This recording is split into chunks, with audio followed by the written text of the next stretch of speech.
wash that out? Nice. I mean, I rinsed it. Yeah, did a rinse. That's good. It smells kind of sour. Yeah. And you just gotta let this run for a second. I tried to run water through it. You can't. It won't go backwards. Okay. I should have put the spigot one on this side. Well, yeah. That was the whole thing, right? We had it backwards last weekend.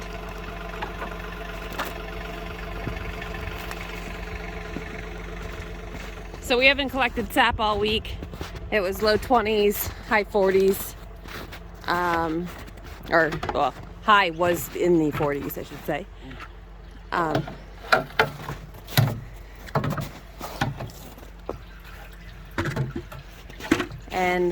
Yeah, it's pretty full. This is, let's see, we got 2 taps on the top tree on the right, and then 1 tap per tree on here. Just get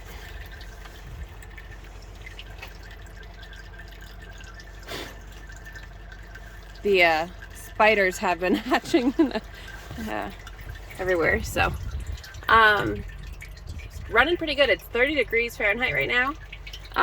Just stopped snowing. We got like maybe 3 inches or so. You can see the garlic beds marked by the hoops. There's 2 more in the middle there.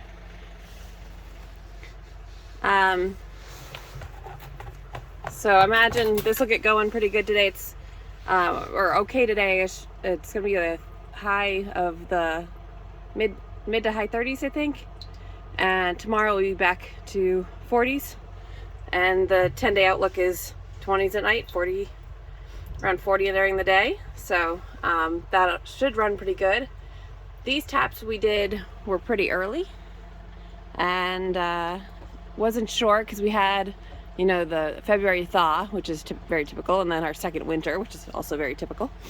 So I wasn't sure how they do. Again, we've only have like 15 taps out right now, and we've made just under 2 gallons of syrup so far, and that's with dumping a whole lot of sap.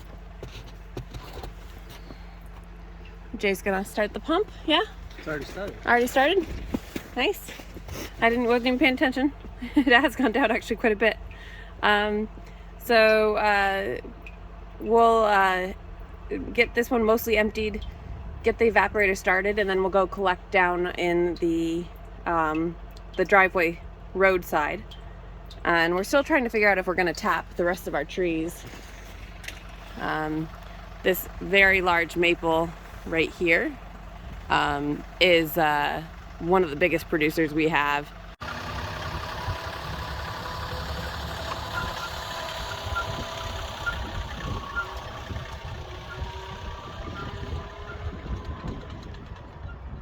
All right, so we've wiped out and cleaned out the evaporator. We cleaned out the ash catch here. Got some starting wood in there ready to go. Got the big tool rack attachment with all the sap here ready to go, and the pump, so we can start filling this up and get the fire started. And then we'll draw down quite a bit of sap from here to be able to go collect the sap down at the bottom of the hill, while we also try to get this up to temperature. It does take a little while when it's only 30 degrees out. So we've got that, and I staged a bunch of wood here on the side, so it'll be easy to keep loading it up. We'll try to get this really hot really fast, and go from there. One thing that we hadn't shown yet, I didn't have a chance last time, was we did warp the pan. You can see here, I don't know how well you can see it or not, but the center of the pan did get pretty warped. What happened was this flue chute caught the wind, and we didn't get it buckled in. There's this little attachment here. When we shut it down, we had sap in there. This was a boil a while ago, so. Okay, so we turned the pump on. We got the fire started, and we do use a little fire starter in there. It does help us get going a little faster. And this will take a second to get going.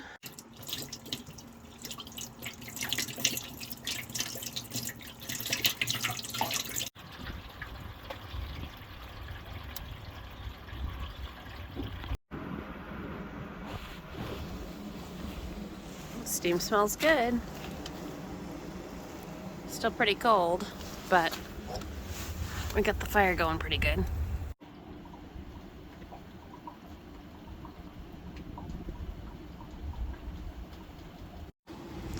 It's about 2 o'clock, I think, maybe a little before. I've got the warming, I just refilled.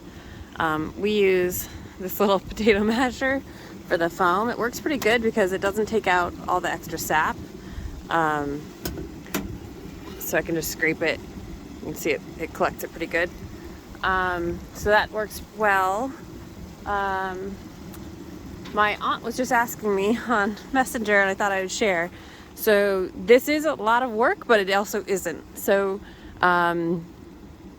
we have to make sure that you don't get distracted while you're boiling. That's probably the biggest thing. Because we're now using the tractor and the pump, and we've got the olive barrels at the end of each of the lines, collection is a lot faster than it used to be, because we used to have to go to every single tree, to every tap, and empty buckets. So, and we'd have to do that sometimes multiple times a day. So the biggest thing is time. And as you can see, we don't have a sugar house yet. I do hop into the hoop house to warm up. It's about 55, 60 in there. It's about 36 outside temp right now, Fahrenheit. So every once in a while you get chilled. You just go in there and got some chores that I'm working on in there. But for how this is working, this is a 2x3 WF Mason we got from Bascom's up in New Hampshire, with the warmer, and we've got Jay clamped the line, the tubing, up on the back there. So now all I have to do is come over here every 20 minutes or so and plug this guy into the cigarette lighter. We will need to start the tractor a couple times so we don't run the battery low, but it doesn't use all that much. You can see here we are about to go and collect more. We've used up almost 2/3, maybe 3/4 of that bucket, and so we've got another whole one to go down and grab. So I'm going to keep on refilling the warmer every 20 minutes or so, 15-20 minutes. I'm scooping off the foam when it gets pretty bad. The more foam you can scoop off, sometimes it's just bubbles, but the more foam you can scoop off, the better, because it allows better surface area for the evaporation, which is what you want. You want to see all this steam coming off. And then in the firebox here, you want to keep that roaring.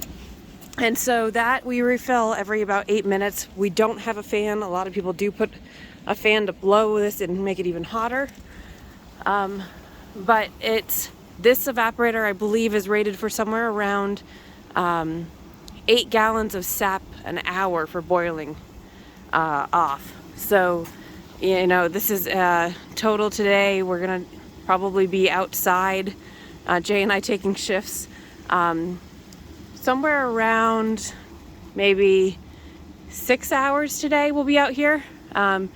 And so it is a lot of time being out here, and you can't really do all that much, because you need to make sure that the sap level doesn't go down too far, that you still got sap in the warming, that your firebox is getting filled every 8 to 10 minutes to keep the temperature going.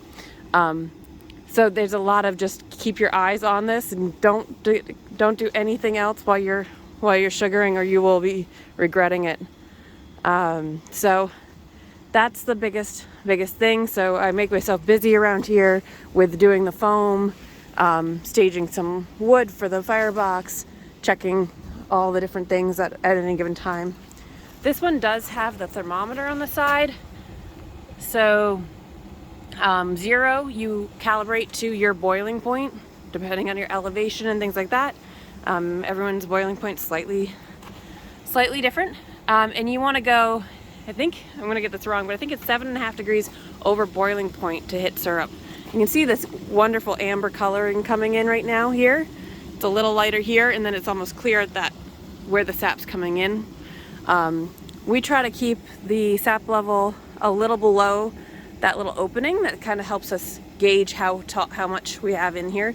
If you have too much, it's not going to boil off as fast. So it's better to keep the temperature high and have under 2 inches, I think this is, across the pan. When we first filled the pan today and the warming, it was roughly somewhere around 20 something gallons would be my rough estimate for when we first started today. And so we've gone through quite a bit, seeing that that's like a 60-gallon barrel that we had mostly full this morning.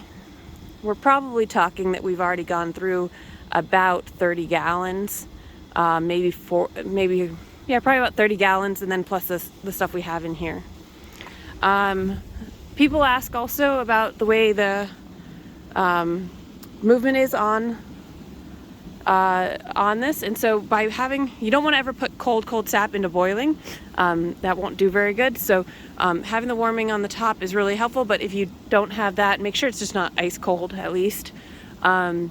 So you have the warming. We have to adjust this sometimes depending on the weather, depending on how well it's boiling, depending how well the fire is doing. This steady stream is a little heavier than sometimes, but again, it just depends on the day a little bit. The warmed sap goes into this side, and so that's why it's clear. This is just the starting point. You can see it starts to boil around here, and then there's a little opening here, and so it snakes through, and then it's boiling, right? And this colder warm sap is pushing everything this way, and it's pushing this way, and then there's a back opening in the back there, and it pushes it this way. So by the time it gets here, this is the most done sap. The concept is when it gets to the thermometer and you see that get up to like the 5 or 6 or so, you know you're going to be ready for some finishing sap. We actually pull it off at that point and finish it inside so that we don't have any issues. It's a lot more controllable than trying to do it in the pan itself, and it's easier for us to do our testing. So that's kind of some of the setup and what we've got going on. I've got to refill the firebox again now, so I'm going to jump back off, and I will probably fill the warmer again. But yeah, the pump is definitely a huge help this time. So before I was lifting a 5-gallon bucket up to the warmer and trying to dump it in, and this is on a pallet with a fire, concrete fire plate thing on top of the pallet. So it was a little tall for me to be doing that, so this works pretty good. Much easier. But we will keep going. So Jase just went and got the rest of the sap down from our other line. And so this is filled back up about maybe just over half. We already took a bunch out and filled the warmer a couple times since he came back. How much do you think we collected so far? Maybe like 50 out of that first barrel this morning? You think? And another 75 gallons total? I was thinking a bit more than that. But yeah, so we're going. You can see the color change really nicely now, and this is getting up there again. It was up to a 3. I just loaded more wood on this side, so it's going to take a second and come right back up, but got more foam to spoon off here as well. I think it's just before 3 o'clock, so still going. So it's about 4 o'clock and we have stopped feeding the fire. It's really hard to show you guys with the steam. The color's really dark over here now, pretty medium here, still light in the feeder. We stopped feeding it for now, but we do have a full amount of sap. So it's about 4 o'clock now and we've stopped feeding the fire box and we turned the sap off, but we do have a full amount of warming. We're gonna try to pull off this part here, which got up to about 3.5, 4, and finish that. And then we'll feed a bunch more sap in here, and then put our tinfoil, plywood covered in tinfoil over this for the night and finish tomorrow. We've got about 30 gallons left in the tractor. All right, Jase just grabbed a pot as well. So we've pulled off, the flame's almost out. I'm filling up the holding tank, but I'm also putting more sap in here. This will continue to steam off for another couple hours, even though the flame's mostly done.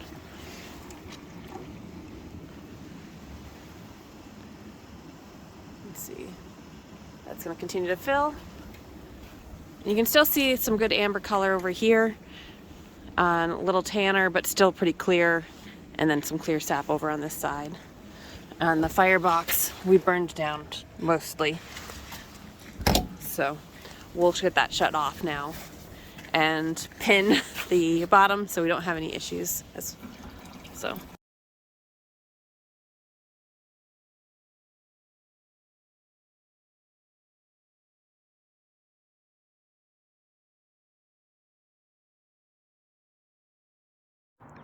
All right, so we got to take the cable down. We're not going to use the main line this year since it is a little late, but we are going to still tap a few of these really large maples that we have along our old road. Jay's up at the tractor in the big tool rack, grabbing some more of our tools. We just put a 5/16 line down here, and we have another olive barrel up at the house up there that we were just squashing. So we figured we'd let that soak with just some water quick. Just to do one more rinse while we came and set this all up, because this was going to take a few minutes. So we brought a couple of the 5-gallon buckets. So once we start tapping this line, it will be able to run in here.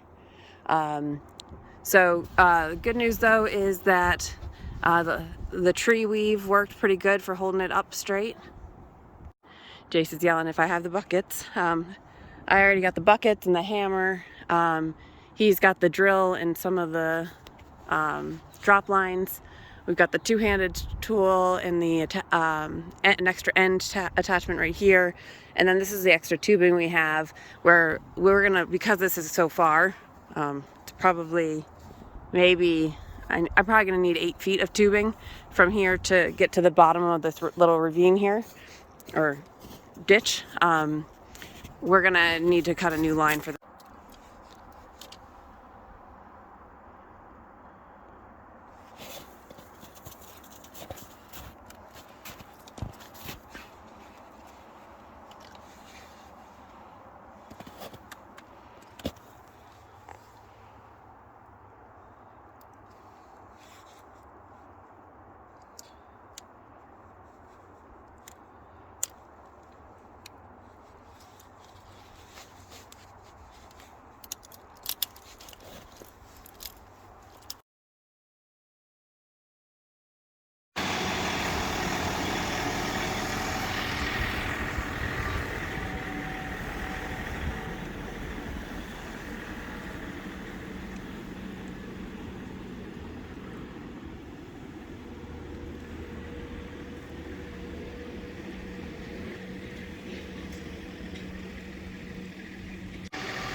So this is day 2 of our boil, and we're coming towards the end at this point. It's about 5 p.m. time change, so a little different. But we've got about 45 minutes to an hour ahead of when we want to stop boiling. We turn the sap from the warmer way down. We make sure this is full. This is actually the last of the sap, although we do have some pretty close if we need it. And then we stop feeding the fire about 45 minutes to an hour ahead. It still boils, you can see, but it does cut it down. Jay's doing snow cleanup. We're supposed to get 20 inches over the next few days. So Monday night through Tuesday is gonna be fun. So this bank was, you can see where it was actually, it was all the way out to here. So instead of just pushing it back, we actually are throwing it over the bank.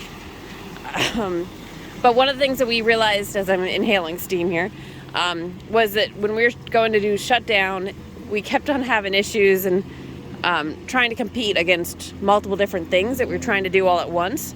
So we want to make sure that we have warm sap to go into the pan, not cold sap, when we draw off, to make sure that the pan's still going to be hot. So you don't want to empty this entire pan out. It will scorch the pan. So we stopped feeding a fire about an hour ahead, and then watching to see what the temperature on here says. Our little gauge here. We get up to like 3.5 or so. It should start cooling down even more. So that means I'm going to have probably about 45 minutes in the house, which is a little more than I want for boiling, maybe a little less. But by decreasing the sap in, it allows this to get a little bit warmer, and it allows me to have warm sap back there that I can flush this all out with, and means that I have more finishing sap to get through. But the main thing is making sure that you burn off all the wood that's in the firebox. So, to show you, it's getting down there quite a bit, but it's still going. So we'll let that kind of, again, start to die down. When we start to see this going down, one of us will actually go and get the filters and do a pre-filter off the spout, and take off the first pot. That way the temperature doesn't decrease, and we'll get that inside going. But yeah, so that's how we kind of shut down. The sap that will be in here will continue to actually be a partial boil, and that will finish the next day. Once this is fully cooled, then we'll drain the entire pan, and we'll do a nice water bath in here to try to scrape off some of the sugar grain. Yeah,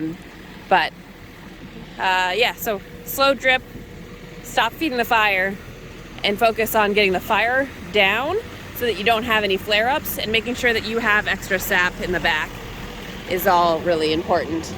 The color looks about the same as yesterday, so I imagine this will be another reddish amber.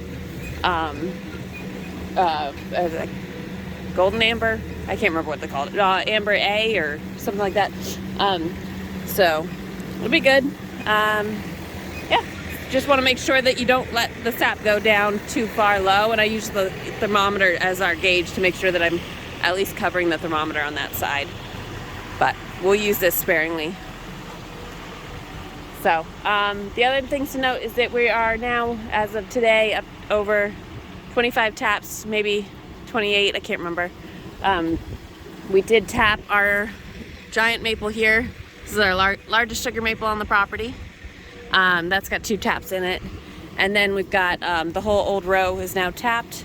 We did a 5/16 line. I'll add some footage from Jase on that as well. Those were running like crazy. And it's almost mid-March now, so we are really late. But it seemed worth it because weather outlook, it looks like we'll have 2 more weeks of sugaring. And Jay has a little more time right now, so we'll be able to continue to boil a lot more than we normally would. Hopefully this helps you with shutting down. You can see the boiling is already cutting down some. So at this point, you'll see this drops. So this is when we'll actually draw off that final, that first pan. We'll draw off another whole pan, and maybe even a third, as we put more sap in there.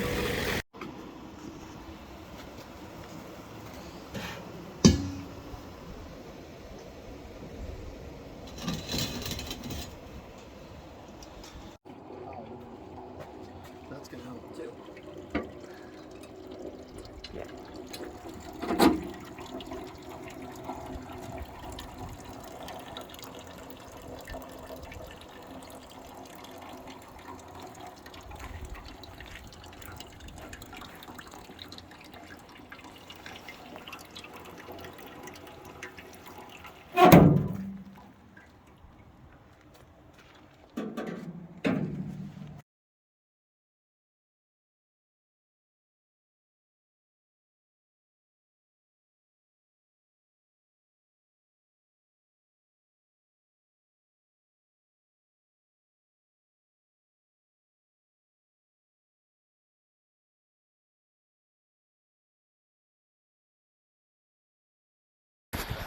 Alright, so Erica's having me collect some sap before the storm here, so we're gonna grab the thing and start collecting some sap.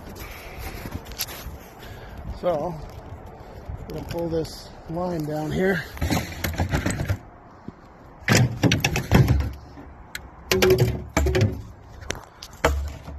This isn't gonna work. Well, I'm gonna carry this down here. Hopefully we're gonna make it with the hose.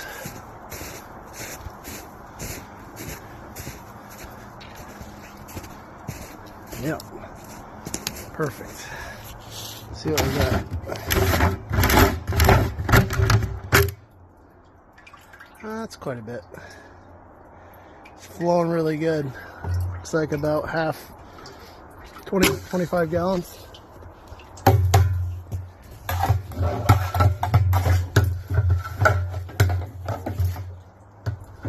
Just at the end of my rope here.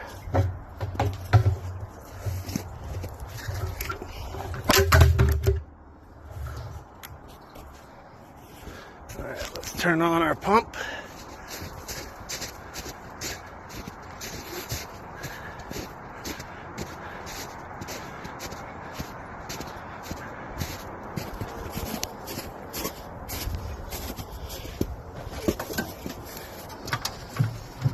So we just stick this in the cigarette lighter of the tractor.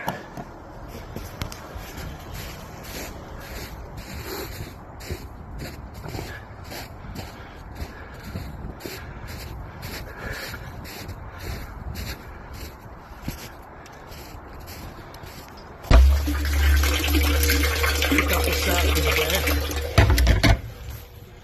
So this is our newest line that we tapped the other day.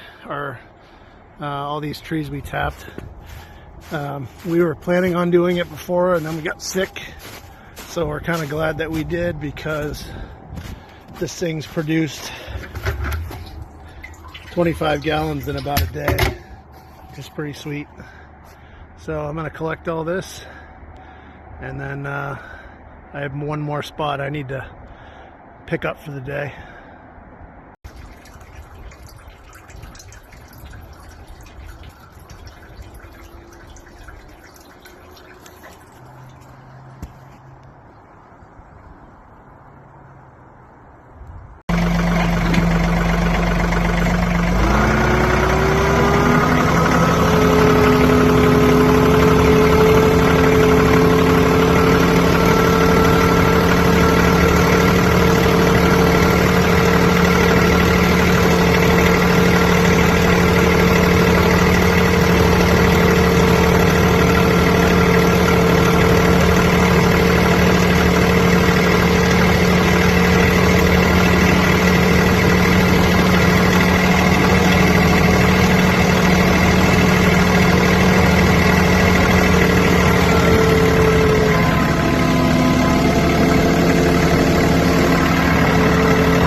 One more stop.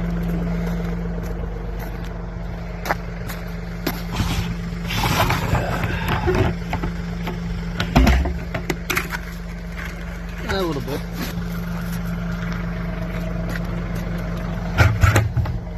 Well, we're getting pretty full here.